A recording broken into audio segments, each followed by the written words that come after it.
Здравствуйте еще раз. Тема моего сегодняшнего семинара — это мое учение о Боге, управление сознанием. В данной теме я показываю, каким образом можно управлять как посредством сознания, то есть непосредственно механизмы управления сознанием в оптическом диапазоне в первую очередь, а также и управление как таковым сознанием, то есть развитием функций сознания, детализация, углубление сознания на уровень каких-то поисковых систем или там каких-либо частных определений и так далее. То есть детализация с целью развития сознания фактически на нужный уровень для выполнения цели управления. И поэтому, когда я показываю данную тему как тему именно управления, необходимо вот фазу или фракцию сознания выделить в виде оптической величины сразу. То есть, когда мы говорим о сознании, мы должны видеть, ну, например, сферу сознания или так скажем, пространственную координату сознания, что мы рассматриваем именно в пространстве сознания, потому что есть специфика управления, когда сознание рассматривается как система пересечения с духовным уровнем управления и уровнем, уже оптическим уровнем сознания. То есть сознание визуализируется как величина, которая опознается духовным действием.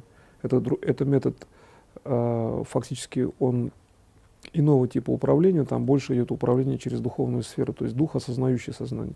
В данной теме, которая вот сейчас, это управление именно структурой сознания как таковой, то есть именно этой информации.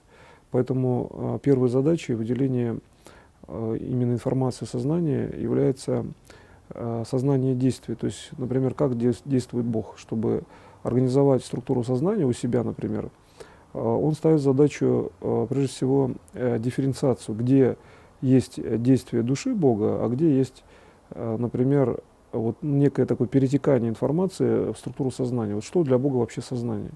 Если так вот поставить задачу, то получается, что он должен создать систему, аналогичную той, которая есть у человека в первую очередь. Потому что по признаку подобия он должен рассмотреть действие сознания человека, и уже по признаку действия построить свою систему. То есть отличие сознания Бога в том, что оно все время действующее, именно динамичное. Свет сознания Бога это всегда свет, ну, например, там какой-то серебристо-белый яркий свет, который фактически человеком опознается как действие.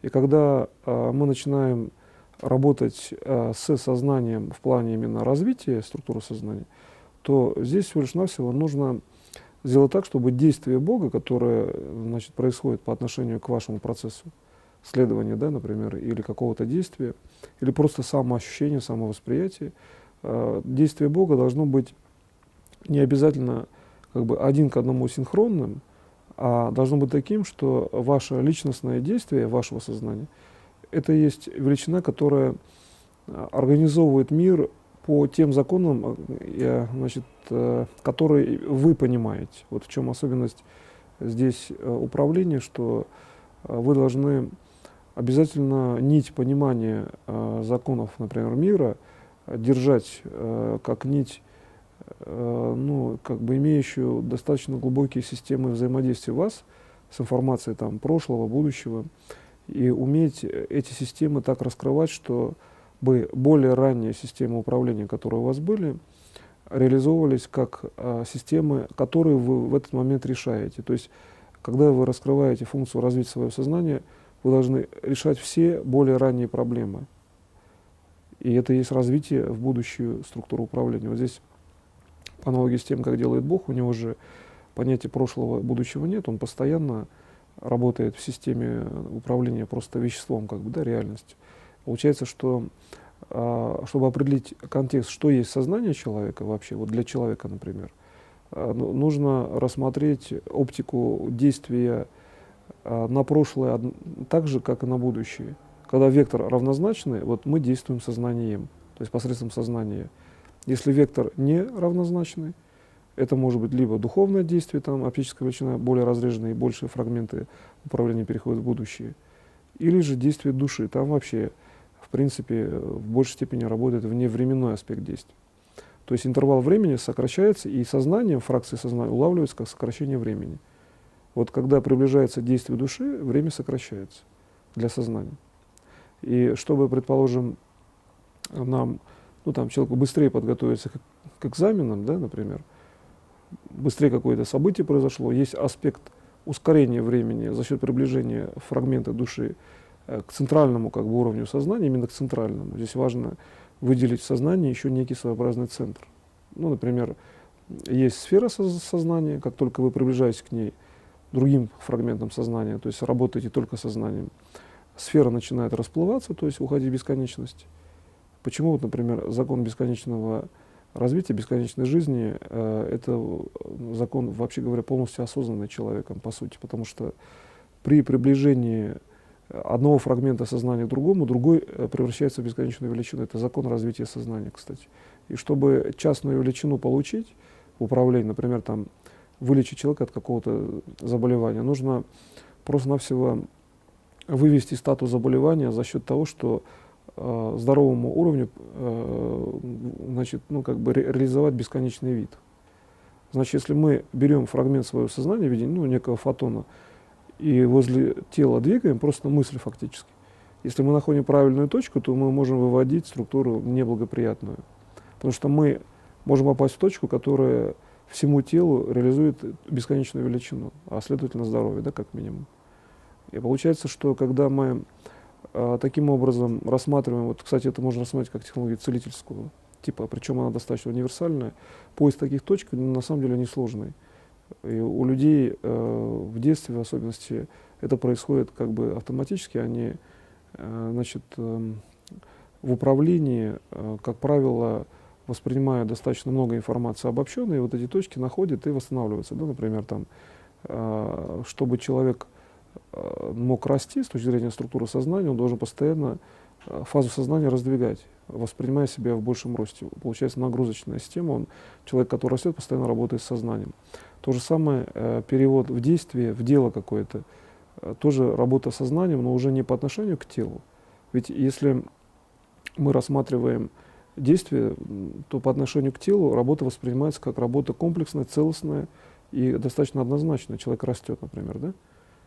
И если мы хотим понять так же, как делает Бог, он же сам себя фактически вырастил, получается, за счет своей структуры сознания. Он же не пользуется внешней величиной.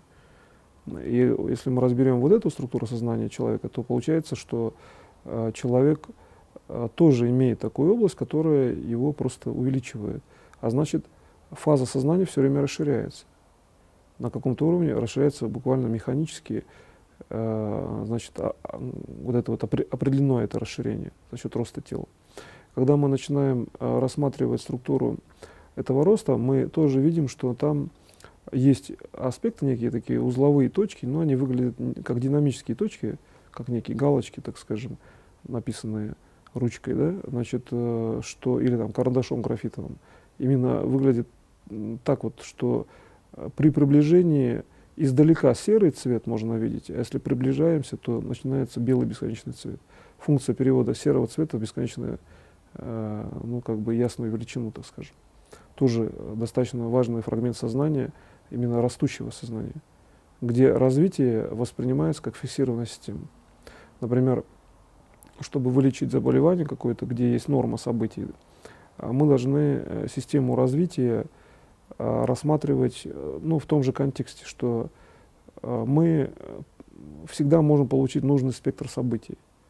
То есть можно рассматривать спектральный уровень событий, как некие полоски света, и если вы этот цвет воспринимаете на одном уровне там, достаточно ясного свечения, именно должна быть структура ясности, то мы получаем, например, ясное сознание, да? Там, ясно знающее сознание, или расширенно ясное сознание, например, там, управляющее сновидение. Сознание перестает отличаться от внешней реальности. Чем яснее и прозрачное сознание, ну, как некий объектив, условно говоря, тем точнее вы пересекаете со структурой внешней, например, физической реальности. По большому счету здесь ясновидение, именно управляющее сновидение, которое в лучшую сторону выравнивает события, это есть очень, ну, как бы сверхпрозрачная линза, так можно выразить, в оптике сознания, которая практически может там приближать события до уровня прилипания самого события к самой линзе. У Бога же нету линзы, у него любой инструмент это он сам, да, его личное действие. И поэтому, когда мы рассматриваем, ну, некую своеобразную линзу, как проекционную функцию сознания, то приближение — это та же самая работа, как делает Бог. Он приводит один элемент к другому, и этот элемент перестает отличаться. Ну, например, почему человек похож на, именно создан Богом по образу и подобию, похож, например, физически, да, тело такое же, как у Бога, у человека. То есть получается, что здесь вот именно функция ну, некого такого совмещения информации. То есть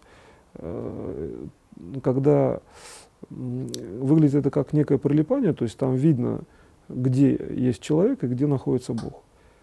На уровне, именно центральном, кстати, уровне вот, развития сознания. Сознание, обладающее разными функциями по центру. Есть центр развития, есть центр массы сознания или объема сознания. Есть уровень всеобщего сознания, например, или там осознания. Это уже другая величина. То есть вот когда мы работаем с системой сознания, это все-таки, как мы определяем, ту область мы и видим. И получается, что когда мы хотим рассмотреть, как Бог первый уровень получил там, в виде самого себя, например, да, то получается, чтобы была детализация, то есть бесконечное развитие сознания Бога в том и заключается, что любой другой человек имеет возможность развивать свое собственное сознание бесконечно. Тогда, получается, реализуется прямая задача Бога. Ну, здесь вот, что интересно, возникает задача Бога, которая для Него самого является задачей. То есть Он ее создал как задачу, потому что Он мог создать не как задачу, а, например, как некую фиксированную величину. Значит, и получается, вот когда мы рассматриваем сознание, то близость подходов, да, с тем, что делает Бог, именно в том, что Бог именно поставил задачу распространения сознания фактически, да, развития сознания в плане распространения сознания Бога, например, на реальность там, всеобщую. Получается, что когда мы через структуру, например, всеобщей реальности входим в систему коллективного сознания, как фрагмент выглядит, вот, например, соединение в действии, например, сознания Бога, и когда человек реагирует на сознание Бога, он видит какой-то фрагмент. В коллективном сознании мы видим совершенно четко выявленную величину, где человек, воспринимающий сознание Бога, создает автономный уровень сознания фактически в коллективном плане. То есть здесь получается, что мы можем очень четко выявить в структуре коллективного сознания действия конкретных людей. Это вот тоже одна из характеристик действия, значит, посредством сознания в системе управления, развития сознания, управления сознанием личным. То есть фактически сознание может быть настолько развито, настолько управляемо, насколько это вам нужно. Фактически никаких ограничений для работы с сознанием у человека нет. То есть он может быть отвлечен, занят какими-то там задачами, там, проблемами, но тем не менее статус вечного физического тела, именно реальный статус, позволяет всегда видеть, что сознание управляемо всегда настолько, насколько это нужно человеку. И мы можем определить, что структура взаимодействия сознания и человека и событийного ряда, она всегда определена очень точной позицией. То есть тем, что нужно, вообще говоря, человеку, для того, чтобы человек реализовался в плане, ну, как бы стратегически больше событий жизни.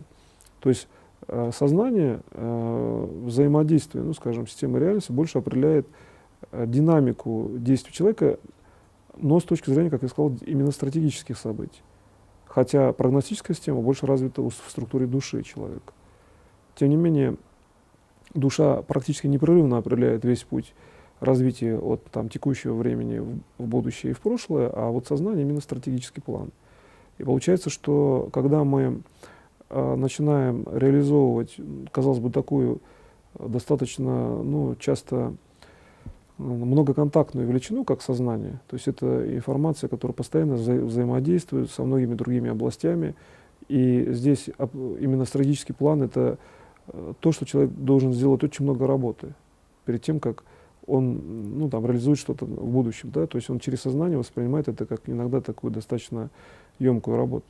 Но ведь для Бога, чтобы создать понятие работы вообще, да, ему нужно было создать какую-то модель, которая ну, как бы характеризовала состояние работы. Ведь если Бог делает какое-то действие, он может это назвать работой, может не назвать работой. Ему нужно создать опять это явление, которое называется в человеческом восприятии, например, работой. И получается, что когда мы начинаем смотреть вперед, и, например, есть некая ну, человек может утомиться, утомляемость от работы, и мы начинаем думать, вот это явление, зачем оно создано? То есть зачем человеку утомляться, например? Значит, исходя из этого, мы начинаем видеть, что это задача сбора информации, это задача фактически взаимодействия с информацией. Если есть элемент утомления, значит, было какое-то действие, например, да? Ну, может быть так, что никакого действия не было, человек смотрел какую-то там легкую передачу, но тем не менее он утомился, например. Значит, он может просто утомляться от каких-то там мыслей, от одной мысли и так далее. И вот массив действия некой информации, некое взаимодействие, это есть критерий взаимодействия. Вот с точки зрения абстрактных систем восприятия, утомление, то есть чувственный уровень, это есть просто то, что произошло некое движение, некая обработка информации, некое смещение информации. И вот чтобы избегать утомления, можно массив просто не принимать на себя. Например, в системе омолаживания, если обходить большие массивы, то можно действие не называть, например, работой какой-то, может быть, даже сложное действие, и проходить между массивами только за счет внешнего восприятия через функцию сознания. То есть осознавать, какие массивы перед вами встретятся заранее. Когда вы заранее осознаете массивы, которые вам придется преодолеть, вы тогда утомляетесь меньше или не утомляетесь. И получается, если мы начинаем с точки зрения сознания воспринимать, зачем вот Бог создал ту или иную систему восприятия человека, то также, как я показал по аналогии с тем, что утомляемость — это просто обработка, да, некой информации, это взаимодействие, это некая диагностическая система, которая характеризует величину информации с точки зрения предшествующего опыта. Но ведь часто человеку приходится решать гораздо больше в плане макросистемы, и при этом он, например, не успевает утомиться, потому что, может быть, не обратил внимания, а сделал колоссальную работу. И ведь с точки зрения действия, любое действие человека, так же, как Бог делает, оно достаточно равнозначно. Все время идет макроуровень обязательно у любого человека. Просто не все это воспринимают, да, кто этим не занимается, они считают, что происходит частное действие.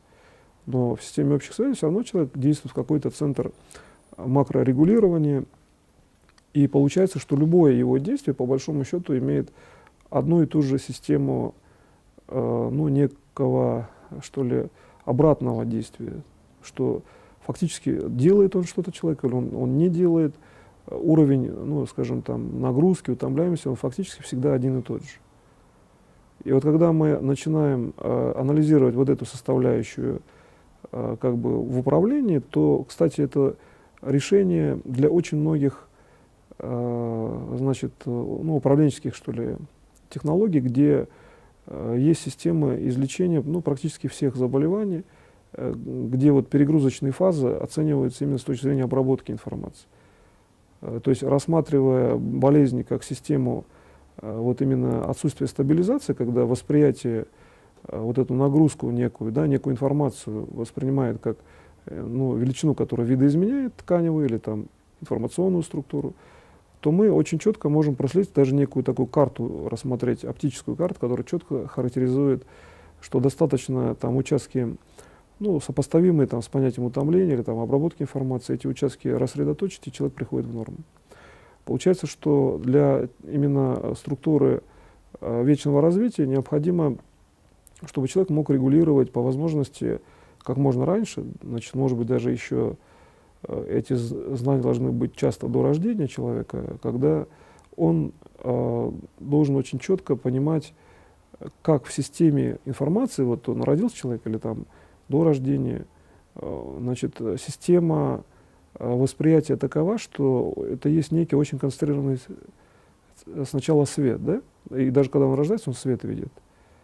И вот он должен найти очень четкую координату, где в этом свету, вообще говоря, где в этой массе света он должен, значит, вывести, ну, например, там, духовную позицию управления.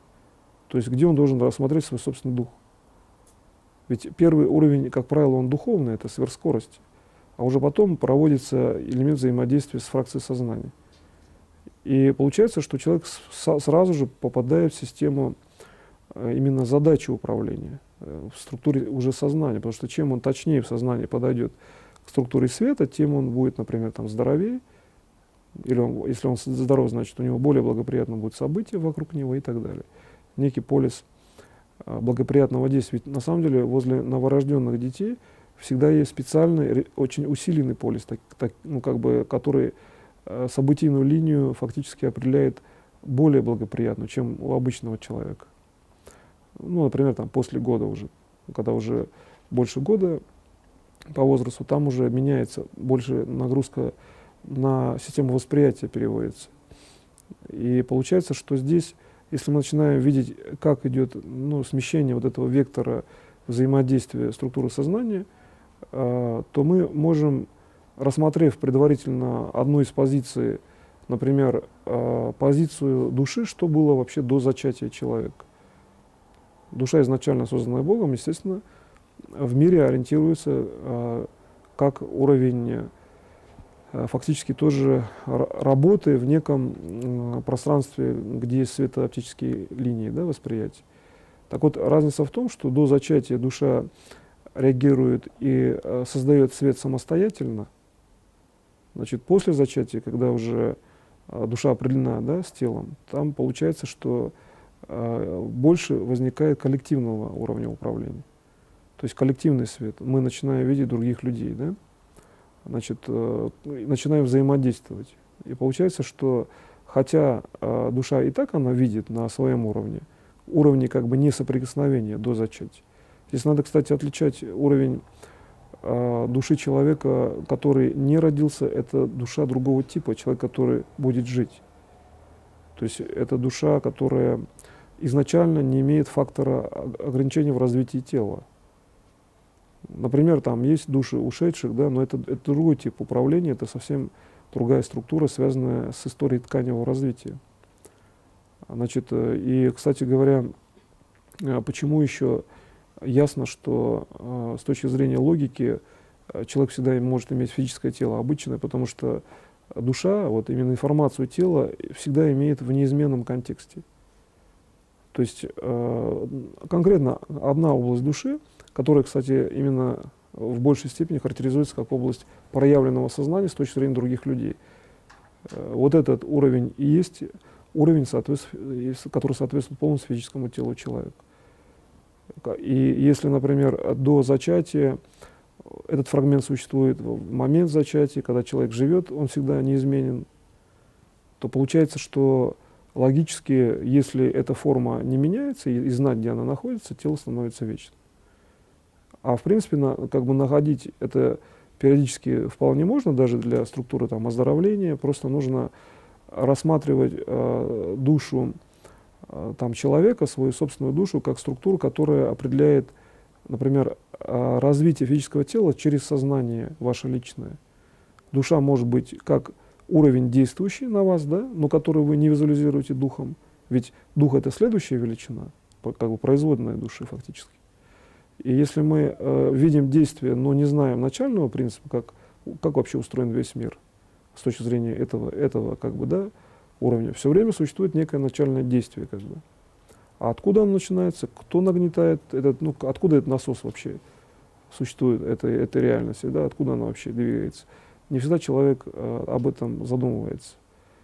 И получается, что если мы вот эту позицию зафиксируем, все это значит, мы имеем, ну, как в автоматическом режиме вечное развитие, что ли, то, что имеют все люди, вообще говоря. Почему я говорю, что технологии вечного развития — это достаточно простые, органически заложенные в тело даже человека технологии. Там ничего нового по логике. Например, когда я описываю систему, я просто часто описываю ее. То есть ну, в некоторых случаях я ввожу, делаю управление, создаю области, которые становятся более, ну, что ли, быстрой, технология идет развитие. А вообще говоря, часто просто уже давно существует изначально, с момента первичной организации тела человека, это существует в человеке. И вот области именно пересечения, где вот вечное развитие, то есть структура сознания, определяющая вечное развитие и бесконечное развитие души, бесконечный статус души, в теле человека всегда это одна и та же точка.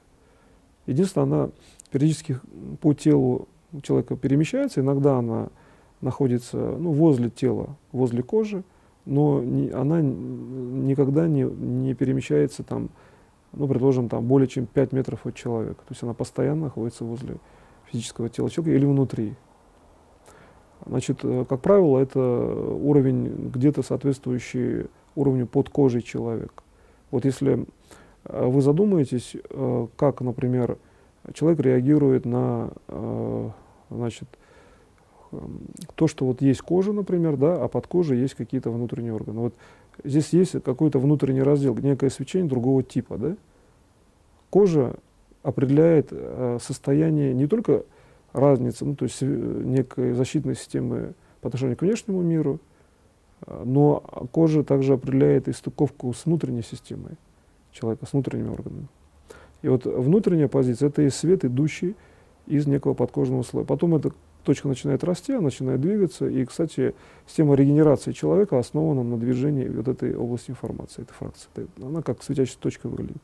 Через нее можно органы, в принципе, выращивать.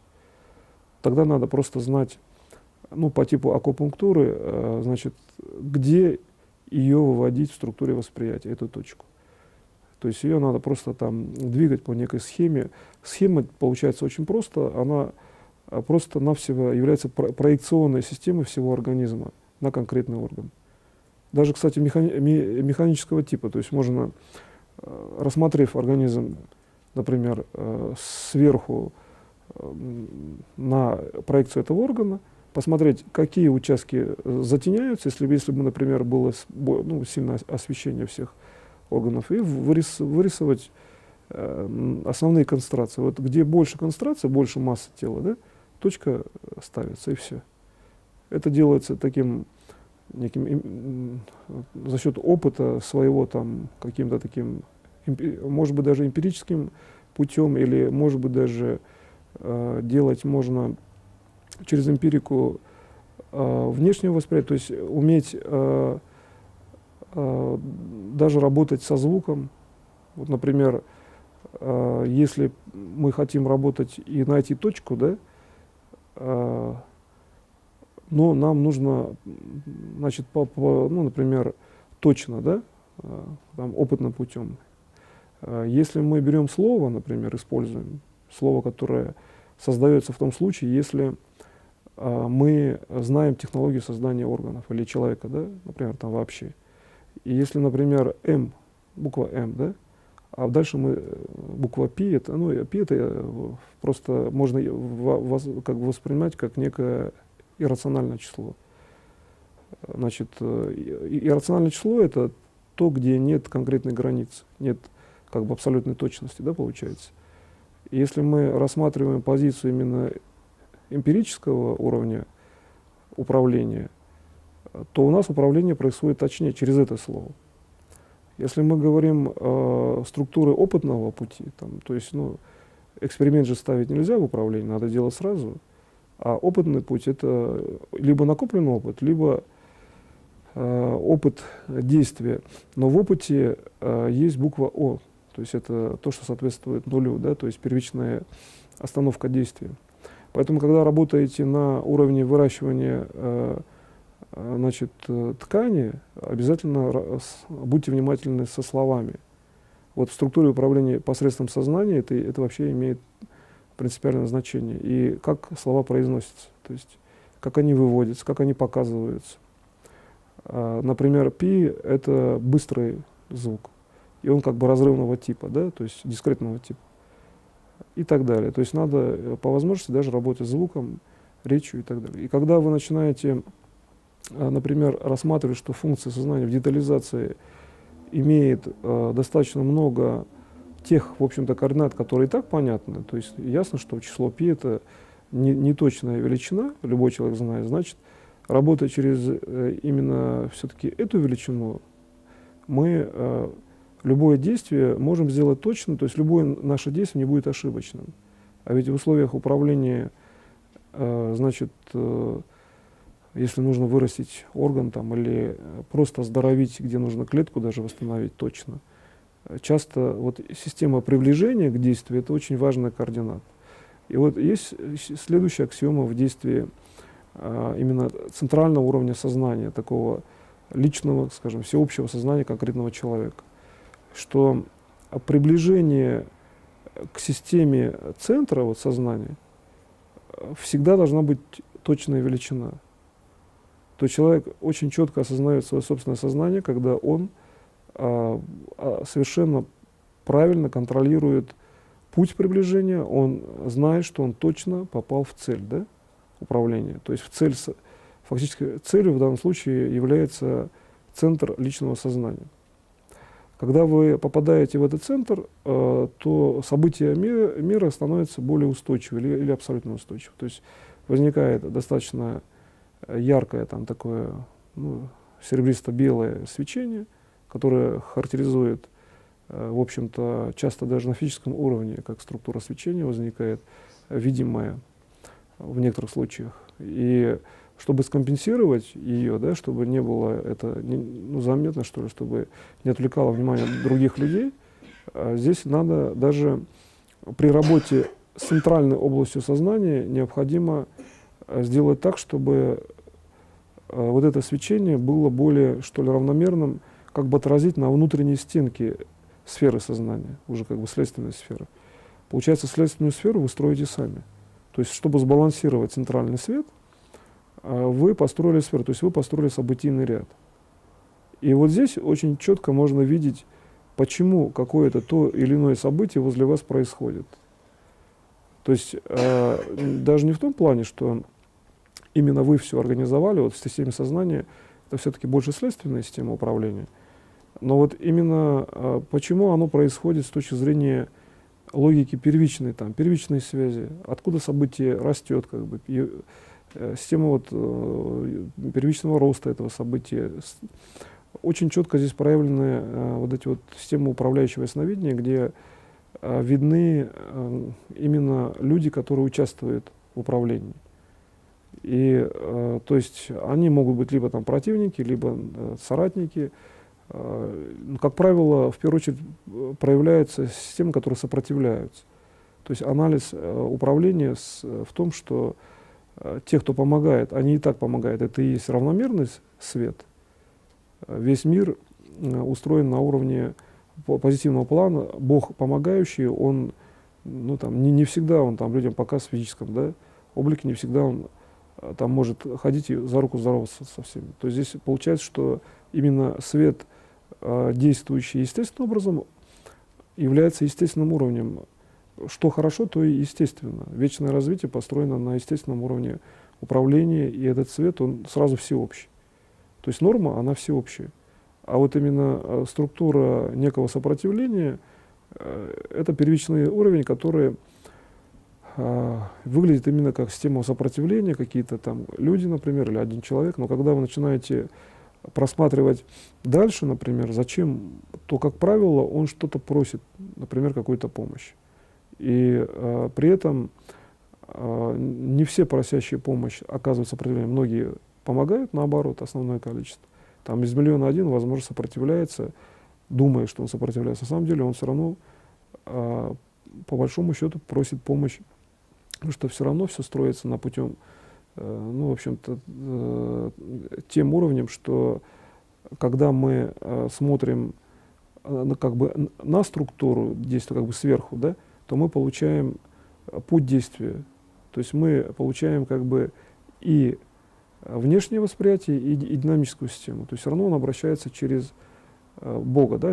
Любой человек имеет выход на Бога напрямую, поэтому если он сопротивляется и думает, что он какой-то злоумышленник, то все равно он где-то имеет структуры обращения по макросозиданию. Вот когда мы начинаем этот уровень как бы удлинять до этого плана, человек, ясно, что он будет не опасен. Даже не обязательно человек, любое событие будет не опасно.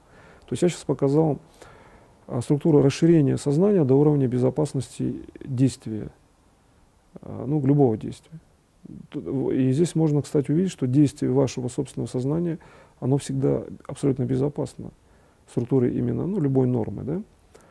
А если, например, ставится задача некими людьми, кто может ставить задачи деструкции, отрицательного плана развития, то мы видим, что функция сознания начинает сужаться. То есть это не естественный уровень Сознание — это как бы внешнее сознание, сознание как бы других людей. И чем больше деструктивных систем, тем больше фрагментов внешнего управления на этой цели, да, другого сознания, другой фракции сознания. То есть более монолитное сознание, абсолютно монолитное, это абсолютно, ну, как бы добрый уровень, да, это уровень как бы абсолютной доброты. Ведь сознание Бога, которое делает макросоздание, это есть тоже совершенно монолитный уровень, причем один. Вот в этом есть отличие сознания Бога и, в принципе, и приближенность к сознанию человека, именно того человека, который делает добро.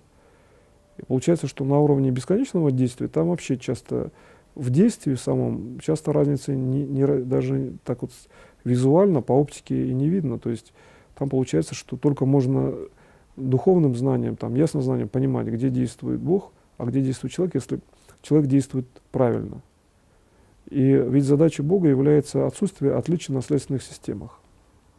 То есть Бог должен научить человека для вечного развития частности, то есть тонкие системы сознания, которые, например, существуют у человека, ну, предположим, как сознание частного действия, человеку нужно стать там, ну, предположим, там умным или каким-то образованным или широко развитым в каких-то вопросах там, технических или любых других. Он может взять, например, с точки зрения этого какую-то область выделить в управлении, детализировать, скажем, ее на уровень первичного сигнала и получить сначала всю информацию сразу, потом уже точно получить все, что касается этой области, но уже исчерпывающим уровнем.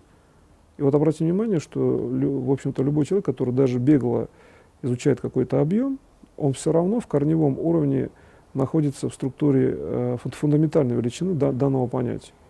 То есть, если студент изучает предмет бегло, он вынужден на духовном уровне все равно как-то находить структуру фундаментальную.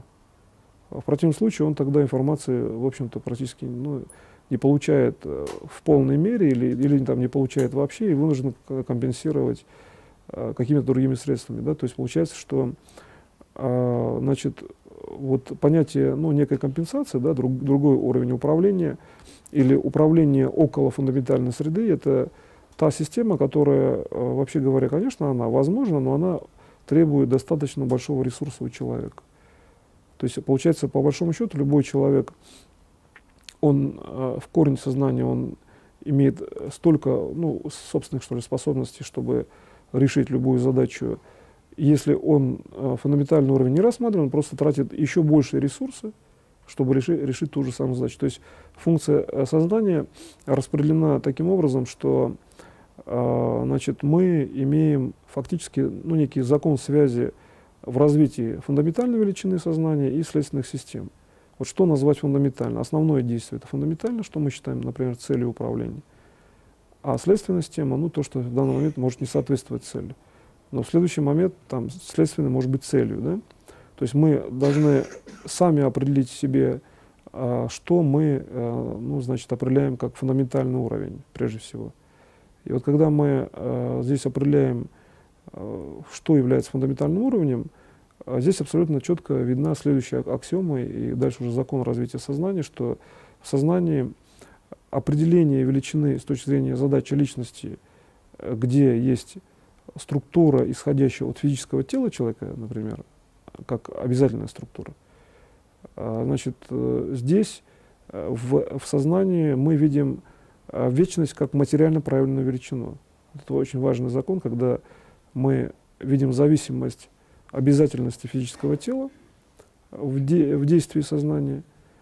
То есть мы видим, как от физического тела просто идут конкретные, там, например, лучи или там, свечения. И здесь даже больше эта величина характеризуется как действие физического тела, информационное действие.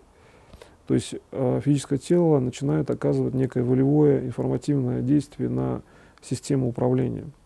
И в этом случае мы можем сказать, что вот следующий уровень сознания, который мы можем рассматривать, да, свой собственный там, в оптике, он уже обладает некой системой развития, где заложена система вечного развития физического тела.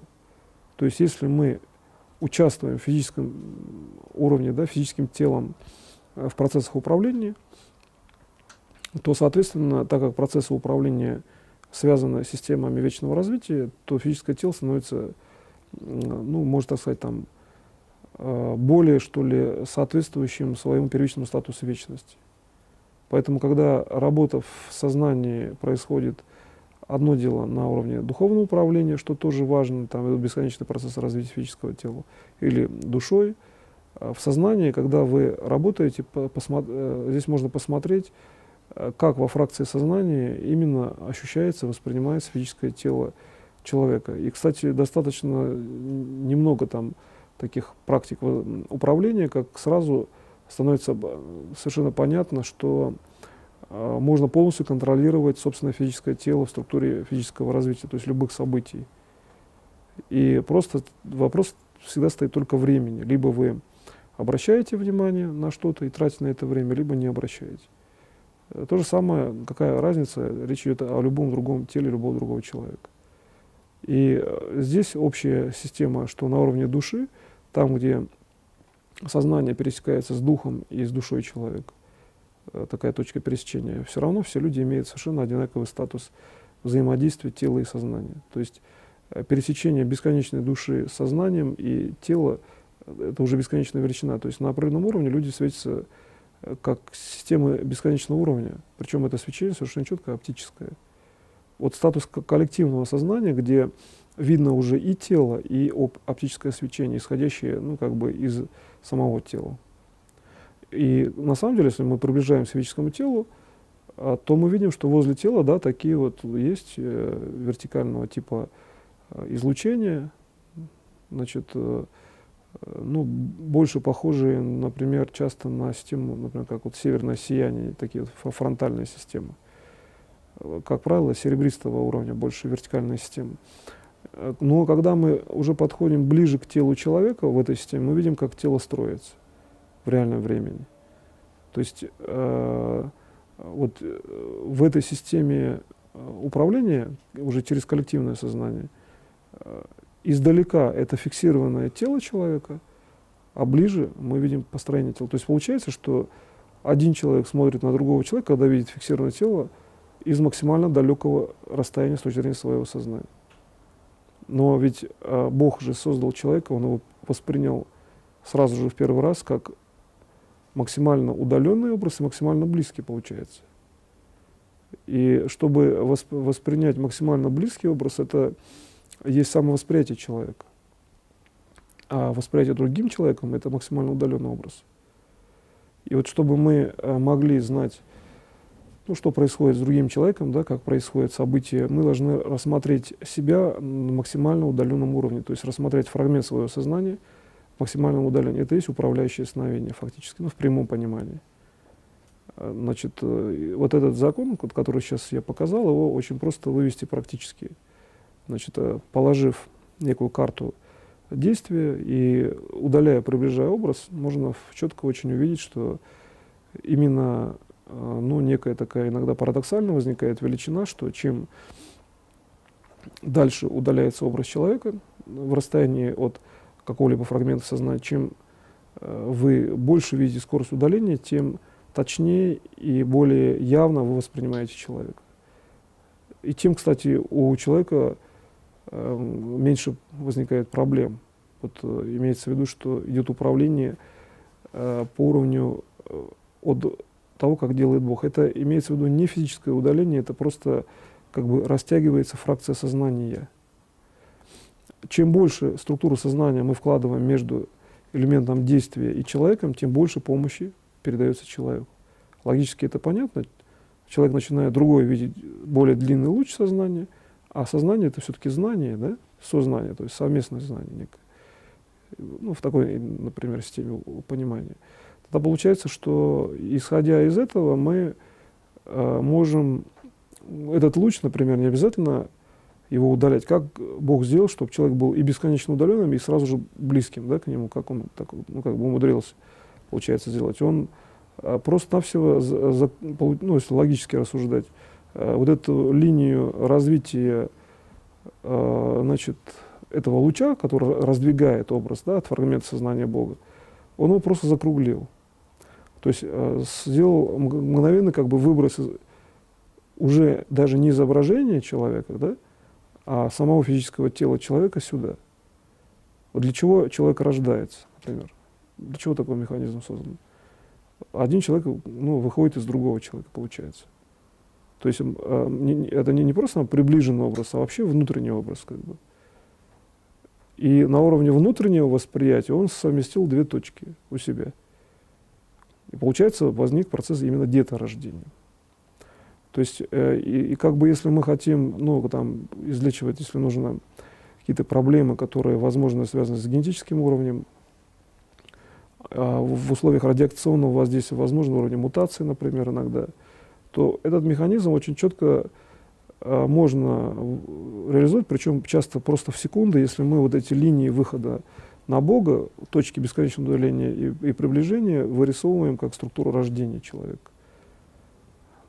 И получается, что это тоже есть Божье, да, действие, божественное действие. Почему, вот, например, православная церковь защищает именно, ну, не только православную, вообще фундаментальной религии, именно процесс деторождения, а не клонирования, да, больше защищен. Потому что здесь именно проявлена структура организации, которая идет от Бога. Вот, например, в оптическом принципе можно рассмотреть в случае клонирования, как тогда будет выглядеть эта система. Как тогда вот приближение человека, да, вот следственная система, реализованная и в том уровне, и прикрепленная как бы к первичному уровню, ну, носитель клетки, например, тогда получается, что идет приближение, должно быть приближение сразу двух образов. Это носителя клетки первичной и, например, клона, да? Тогда получается, что, вот, учитывая, что мир развивается так, что при рождении человека любым путем все равно должен иметь равные права человек, значит, получается, что мы здесь должны видеть, что, чтобы, например, действовать так, как действует Бог, уровень проявления, например, ну, человек, который приближен, да, к Богу, он должен быть одновременно с тем, кто фактически является носителем этой клетки. То есть носитель клетки должен четко знать всю систему создания человека. Только в этом случае это будет где-то приближено к процессу там, естественного деторождения на уровне информации, на уровне идеологии мира. А ведь мир, он устойчив, когда система управления, она фактически соответствует первичной системе, то есть именно замыслу Божьему по фундаментальному развитию вечному одного человека конкретного. И получается, что вот этот уровень, если мы говорим о системе клонирования, который, возможно, может развиваться как сопоставимый уровень, не обязательно клонирование, есть же масса других систем развития, например, можно ввести систему развития из там, энергообраза и так далее. Вопрос только в том, что как идет создание души и как душа подводится, например, к человеку. Да? То есть это взаимодействие все равно идет с Богом напрямую. И вот этот уровень взаимодействия, он на самом деле, по большому счету, значит, ну, мог бы создать разные формы размножения людей, там, увеличения численности, но вот все время сохраняется именно такая традиционная форма, да, рождения человека. Поэтому получается, что вот этот узкий уровень рождения, развития, это тоже форма сознания, которая достаточно фиксирована. Она практически, ну, скажем так, не видоизменяется там, с течением очень долгого времени, да, в развитии цивилизации. Получается, что исходя из этого, если мы начинаем анализировать именно эту субстанцию, то есть естественную субстанцию развития людей, то можно очень четко выявить совершенно все частные случаи развития одной общей области сознания. И вообще говоря, здесь очень четко можно заранее, значит, прогнозировать, что может происходить, вот это как прогнозная функция. Но для этого мы должны, ну, я рассмотрел один из вариантов, вот, например, там, рождения. Мы должны рассмотреть в этой фракции как некая полоса информации, рассмотреть все связи сознания вашего со всей реальностью и рассмотреть какие-то вещи, которые не меняются, например, форма тела и так далее. И рассмотрев какую-то систему управления как обобщенную, можно найти абсолютно все связи, тогда любое частное управление, которое вы делаете, например, оно совершенно четко ложится в схему вашего индивидуального развития и в схему взаимодействия индивидуального уровня сознания со всей реальностью. То есть вы видите себя, в общем-то, в спокойном уровне управления, где нет там каких-то напряжений, тем не менее вы управление всегда делаете точно, логично, скажем, да, можно делать не торопясь, регулировать время и так далее. Все время здесь, кстати, регулируется часто очень быстро и просто. И поэтому вот когда работаете, хотя и с абстрактной сферой сознания, все равно старайтесь работать по частным уровням, рассматривая весь объем, что соответствует сознанию вообще. Тогда управление будет эффективным и соответствует именно задаче вечного управления, причем такого уровня, как контролируемое вечное развитие. Потому что в вечном развитии, когда есть контроль, то значит развитие действительно можно передать такое всем в виде знаний, управления и так далее. На этом я сегодняшний семинар заканчиваю. Спасибо большое за внимание.